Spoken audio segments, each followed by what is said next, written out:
짜잔! 안녕하세요. 선주 국어교실 선주쌤입니다.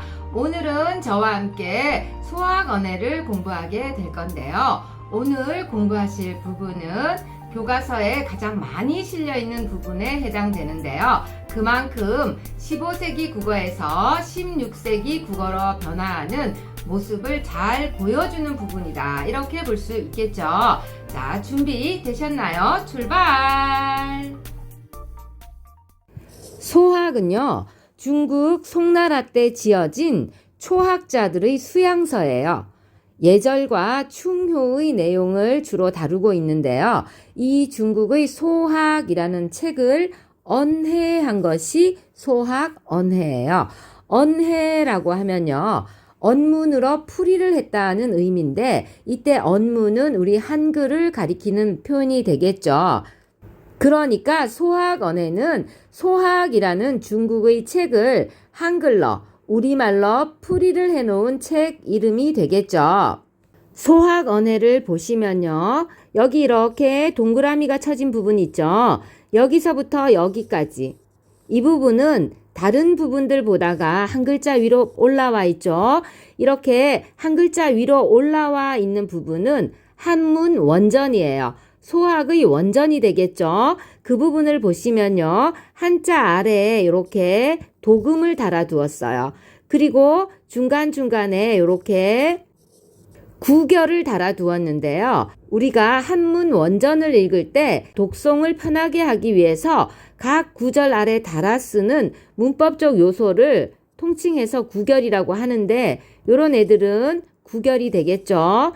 공자, 이, 위, 증자, 왈 이렇게 읽었겠죠. 그럼 여기 이렇게 한 글자 아래로 빠져 있는 애들 있죠. 얘는 이제 언해 부분이 되는 거예요. 한문 원전을 언해문 보다가 높이 취급한 거죠. 한 글자 높였으니까요. 원전에 대한 예우를 차리고 있다고 보셔도 되겠죠. 우리가 공부할 부분은 여기 있는 언해 부분이 되겠죠. 공자, 이, 증자, 다려, 닐러, 가라샤데 이 부분인데요. 자, 편의상 가로로 풀어놓고 수업을 해보도록 할게요. 소학 언해는 선조 20년 1587년에 간행되었어요. 그렇기 때문에 소학 언해를 통해서 우리는 16세기 국어의 특징을 살펴볼 수가 있어요. 오늘 수업에서는요, 15세기 국어와 달라진 16세기 국어의 특징만을 16세기 국어의 특징을 정리하는 부분에 정리를 하고요.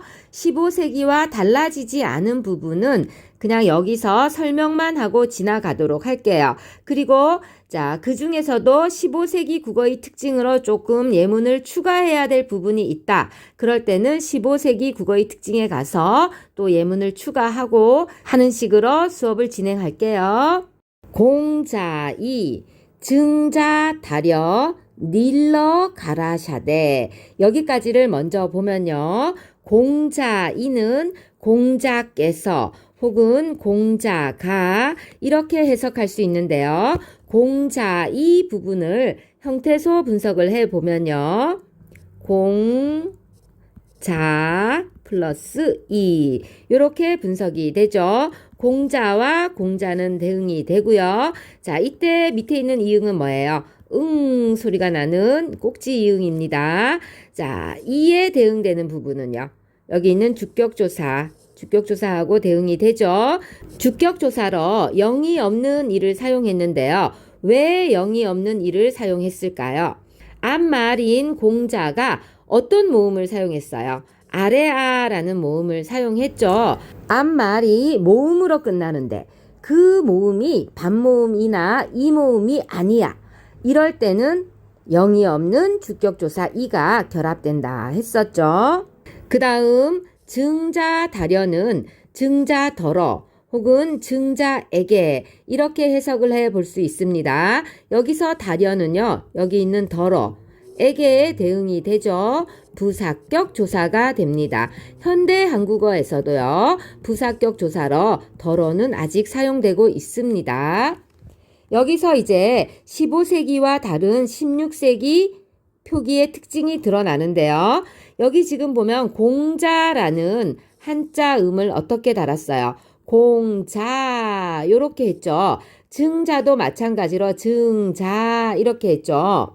15세기라면 이 부분을 어떻게 표기했을까요? 공장, 증, 장 이렇게 표기하지 않았을까요? 자, 종성이 없는 한자음도 여기다가 영을 써서 그 자리를 메워줬었죠. 그게 동국정운식 한자음 표기라고 했었어요. 16세기에는 동국정운식 한자음 표기가 보이지 않습니다. 맞죠? 한자 있는 부분 또 가볼까요? 이 부분도 지금 한자음이 있는데요. 이 부분을 15세기에 표기했다면 어떻게 했을까요? 부영, 모영 이렇게 표기를 했었겠죠. 그런데 지금 보시면 어때요? 영을 사용하지 않았어요. 16세기로 오면서 동국정운식 한자음 표기를 사용하지 않았다 하는 것을 확인할 수 있습니다. 그럼 우리 16세기 국어의 특징을 정리하는 부분으로 가볼까요? 동국정운식 한자음 표기가 사용되지 않음이라고 적으시고요. 예문으로는 공, 자, 증, 자, 부, 모 이렇게 적어 볼게요. 닐러는 현대어로 일러로 해석이 됩니다. 현대어에서 이르다는요, 시간적으로 이르다라는 의미도 있고요. 또 어느 곳에서 어느 곳에 도착하다라는 의미의 이르다도 있고요. 또 말하다라는 의미의 이르다도 있는데요. 여기에서 이르다는 말하다라는 의미의 이르다가 되겠죠. 이 이르다는요, 이르다, 이르고 이르니, 일러처럼 불규칙 변화를 해요. 중세 국어 시기에도요, 말하다라는 의미의 이르다는요, 니라다가 있었어요. 니라다도요, 니라다, 니라고, 니라니, 닐러처럼 불규칙 변화를 했어요. 자, 그래서 그대로 일러로 해석을 하면 되고요. 그런데 닐러에서 일러로 오면서 어떤 의문 현상이 일어났나요? 두음 법칙이 일어났다 하는 것을 확인할 수 있죠. 16세기에도 두음 법칙은 아직 일어나지 않았구나 하는 것을 확인했습니다. 가라샤대는 말씀하시되 이렇게 해석할 수 있는데요. 중세 국어에서 가라는요, 말하다라는 의미였어요. 여기에 이제 주체 높임 선어말 어미 샤가 결합을 한 형태가 되겠죠. 그래서 우리가 현대어로 해석을 할 때는 말씀하시되 정도로 풀이를 하면 되고요. 자, 여기서 16세기 만의 특징이 보이는데요. 이걸 이어 적기를 했다면 어떤 모습으로 나타났겠어요? 가라샤대와 같이 나타났겠죠. 그런데 그렇게 적지 않고 가리을처럼 형태를 밝혔어요. 자, 끊어 적기가 사용되었다 하는 것을 확인할 수가 있어요. 15세기 국어에도 끊어 적기가 아예 없었던 건 아니죠. 있긴 있었지만 매우 드물었는데 이제 16세기 국어로 들어오면은 끊어 적기가 점점 확산되는 모습을 보입니다. 그래서 표기법에 있어서 끊어 적기와 이어 적기가 마구 혼용되어서 쓰이는 모습을 볼 수 있어요. 자, 16세기 국어의 특징 정리하러 갈게요. 끊어 적기가 확산됨이라고 쓰시고요. 이전 시기의 이어 적기는 계속 쓰이면서 군데군데 끊어 적기가 확산되어서 나타나요. 그래서 16세기 문헌에는요, 표기의 혼란이 보입니다. 예문으로는 가라샤대를 적어보도록 할게요. 다음, 몸이며 얼굴이며 머리털이며 살한까지를 보시면 몸이며도 끊어 적기가 보이시죠? 이어 적기를 했더라면 어떤 형태로 나타나야 돼요? 여기 있는 자음이 이렇게 연음이 돼서 몸이며 처럼 나타나야 되는데 몸이며와 같이 끊어 적기가 보입니다. 얼굴이며도 얘가 이렇게 연음이 되면 얼굴이며 처럼 나타나야 되는데 그렇게 적지 않고요. 얼굴이라는 형태를 밝혀서 적었어요. 머리털이며도 마찬가지죠. 여기도 이제 끊어적기가 사용되었다 하는 것을 확인할 수 있습니다. 그러면 끊어적기 예문을 조금 더 추가해 볼까요? 2번 적으시고 몸이며, 또 3번 얼굴이며, 4번 머리털이며, 이렇게 예문을 추가해 볼게요. 해석을 보시면 몸이면은 그대로 몸이며로 해석을 하시면 되고요. 얼굴이면은요, 형체이며로 해석을 했는데 중세 국어에서의 얼굴은요, 형체라든가 모습을 의미했어요. 그런데 현대 국어에서의 얼굴은 무엇을 의미해요? 페이스만을 의미하죠. 안면.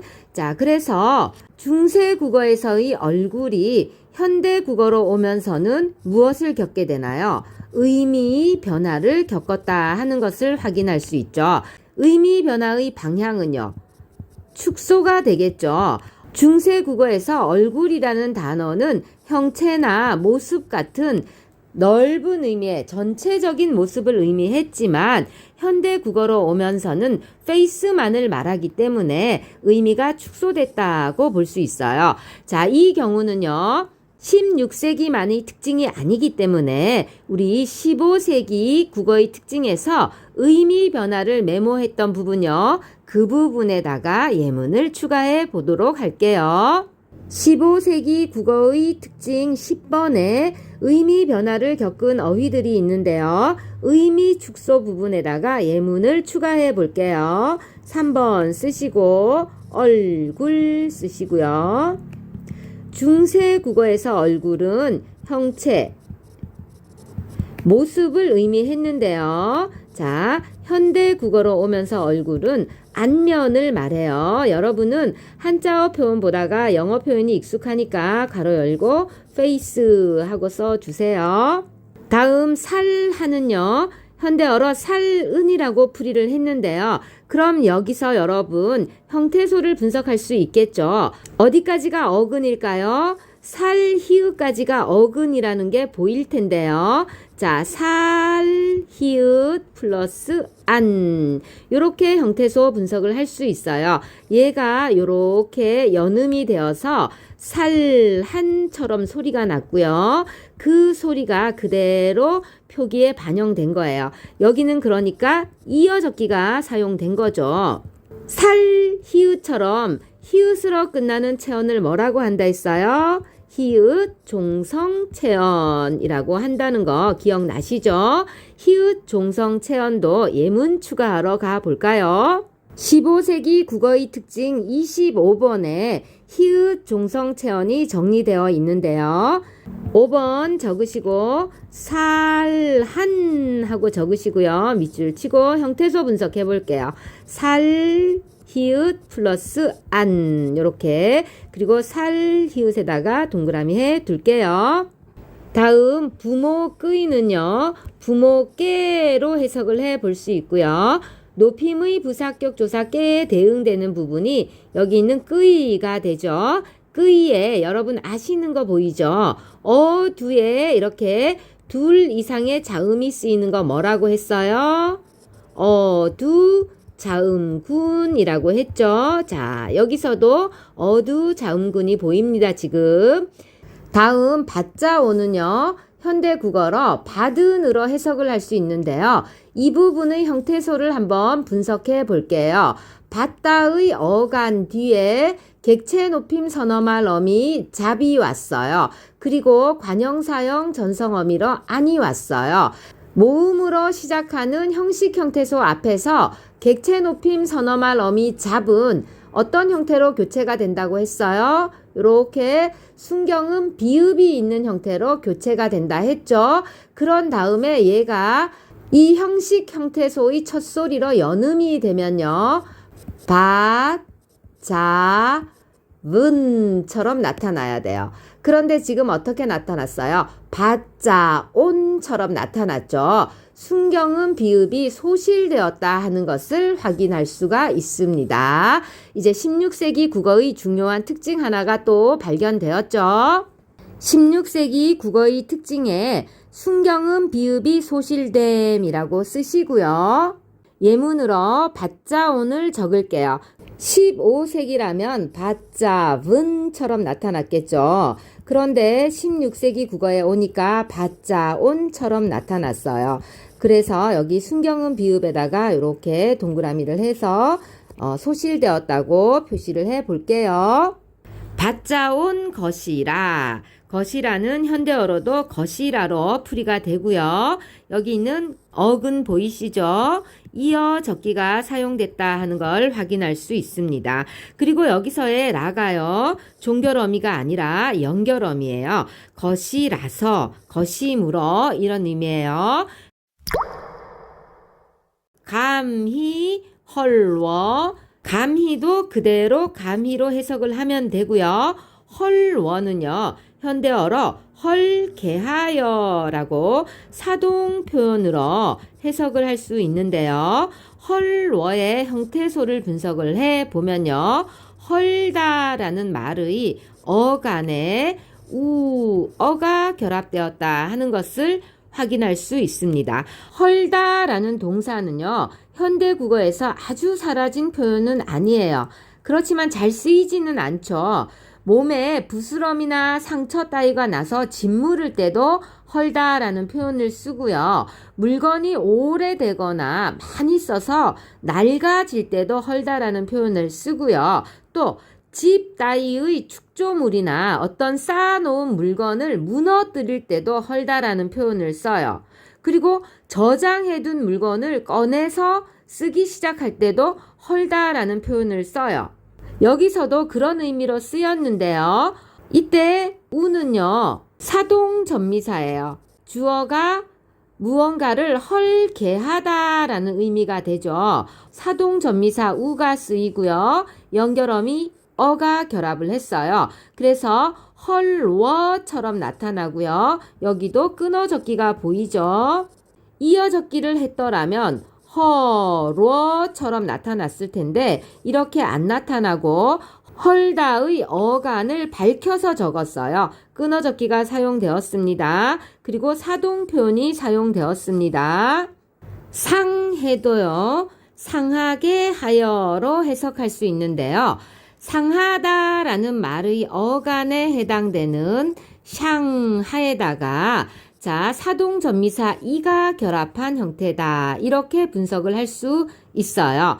상하다의 어간이 모음으로 끝났기 때문에 사동전미사도 영이 있는 이가 아니라 영이 없는 이가 결합한 형태입니다. 헐워도 그렇고 상해도 그렇고 둘 다 사동 표현입니다. 다음 오디는 오지러 해석을 하면 되는데요. 중세 국어에서 현대 국어로 오면서 어떤 변화가 보이나요? 드가 즈러 바뀌었죠. 이 모음 앞에서 국외음화 현상이 나타났어요. 그렇기 때문에 16세기 국어에도 아직 국외음화 현상이 보이지 않는다 하는 것을 확인할 수 있습니다. 아니홈이는요. 현대어로 아니함이로 풀이할 수 있는데요. 여기도 아니는 아니에 대응이 되니까 홈이만 형태소를 분석해 볼게요. 행위를 행하다 할 때의 하다는 아래아가 있는 하다를 쓴다고 했죠. 여기에 명사형 전성어미 옴이 결합한 거예요. 중세 국어 시기에 명사형 전성어미로 옴과 음이 있다고 했던 거 기억나실 거예요. 앞말이 양성 모음이기 때문에 옴, 중에서 옴을 선택을 한 거예요. 그런 다음에 어간의 말음이 탈락을 하고 홈처럼 나타난 거죠. 여기도 뭐가 보여요? 끊어적기가 보이죠? 만약에 이어적기를 했다면 어떻게 나타나겠어요? 홈이 이렇게 나타나겠죠? 그런데 끊어적기를 해서 홈이라는 형태를 밝혀 주었습니다. 15세기 국어의 특징 22번에 명사형 전성어미 옴음이 쓰였다라고 메모를 했는데요. 여기에다가 예문을 추가해 볼게요. 2번 적으시고요. 아니, 홈, 이 이렇게 쓰시고요. 홈에다가 밑줄을 치시고 아래하가 있는 하 쓰시고 플러스 옴 하시고 홈 하고 메모를 해 볼게요.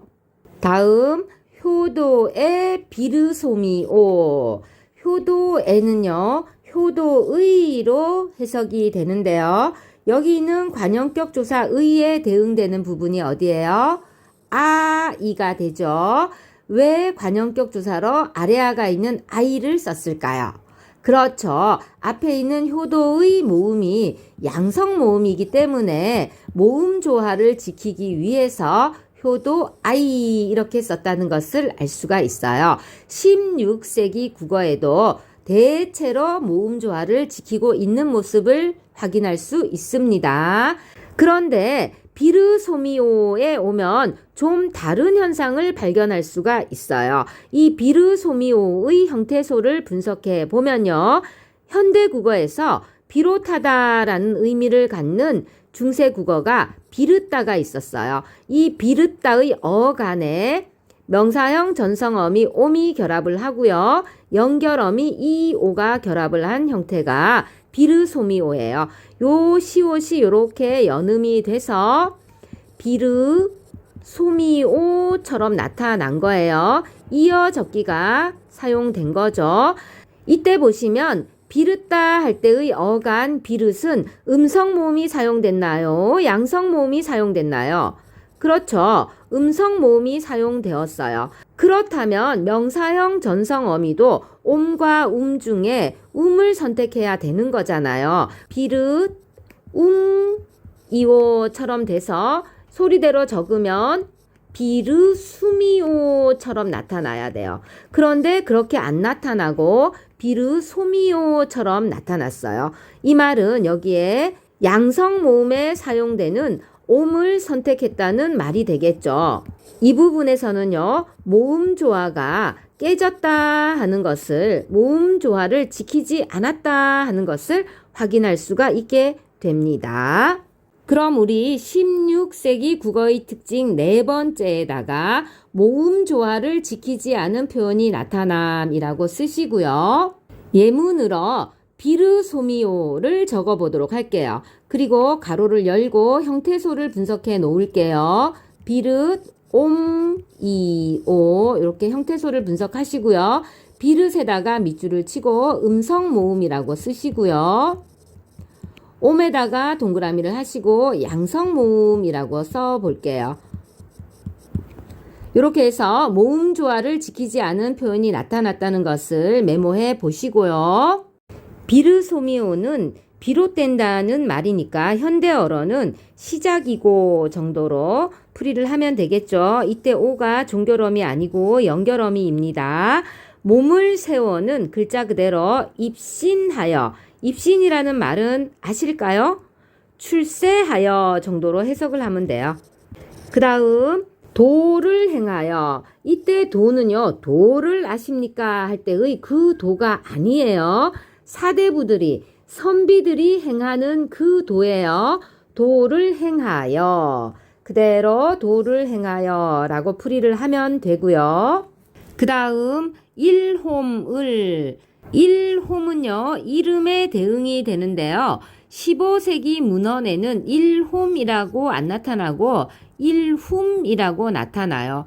이름이라는 이 단어 자체에서 뭐가 일어났어요? 모음 조화가 깨진 모습을 보이고 있죠. 그리고 목적격 조사도 보시면 여기가 홈이라면은 여기에 뭐가 사용돼야 돼요? 아래아가 있는 알이 사용이 되어야 되는데 알이 아니라 을을 사용했죠. 조사 사용에 있어서도 모음 조화가 깨진 모습을 보여요. 그리고 일홈 뒤에 모음으로 시작하는 형식 형태서가 왔는데 이렇게 연음이 안 되고 끊어 적기를 했어요. 끊어 적기를 했다는 것도 확인할 수가 있습니다. 만약에 이어 적기를 했다면 일홈을 이렇게 나타났겠죠. 일홈을 후세에 베퍼서, 여기까지 해석을 해보면요. 후세에는 그대로 후세에로 해석을 하면 되고요. 베퍼는요, 펴내다 라는 의미예요. 그래서 현대어로 해석을 할 때는 이름을 후세에 펴내는 거니까 이름을 날려 정도로 해석을 하면 되겠죠. 써는 무엇으로써 할 때예요. 그러니까 이로써, 이것으로써 이렇게 현대어로 해석하면 되겠죠. 여기도 여러분 아시는 거 나왔죠? 어두에 이렇게 쓰이는 거 뭐라고 했어요? 어두 자음군이라고 한다 했었죠. 부모를 자 여기는 어때요? 앞에 있는 부모 할 때 이 모가 모음이 양성 모음이니까 목적격 조사로 르이 아닌 라를 사용했죠. 그래서 또 여기는 모음 조화를 지키고 있어요. 모음 조화 사용에 있어서 굉장히 혼란이 왔다 하는 것을 알 수 있죠. 그 다음 현벽해 이 부분은요. 드러나게 나타날 현자예요. 이렇게 해석하면 되고요. 그 다음에 홈이는 아까 했던 거죠. 함이 이렇게 해석을 하면 되고요. 효도에 여기도 얘가 관형격 조사예요. 효도의 이렇게 해석을 하시면 되고요. 마참이니라 마참은요. 마침이니까 끝이니라 이렇게 해석을 하시면 되겠죠. 그러니까 이 부분은요. 효도의 시작과 끝에 대해서 말하고 있는데요. 효도의 시작은 여러분 이런 말 들어보셨을 거예요. 신체 발부는 수지 부모니 부모로부터 받은 것이니 불감회상이 감히 헐어서 상하게 하지 않는 것이 효도의 시작이니라. 효지시야니라 라는 말 들어보셨을 거예요. 여기까지가 여기에 해당하는 부분이고요. 뒷부분은 뭐예요? 입신양명. 몸을 바로 세우고 이름을 널리 떨쳐서 그 부모의 이름을 빛나게 하는 것. 이것이 효도의 마침이다. 이렇게 말하고 있어요. 지금까지 수학 언어를 살펴보았는데요. 15세기 국어에서 16세기 국어로 변화하는 모습의 일부를 볼 수 있었습니다. 중세 국어는요. 예문을 읽을 때 여러분이 알고 계시는 문법을 적용을 해서 해석을 하고 이런 과정이 필요합니다. 우리는 기출문제를 통해서 다음 시간에 그 과정의 일부를 해보도록 하겠습니다. 다음 시간에 또 만나요.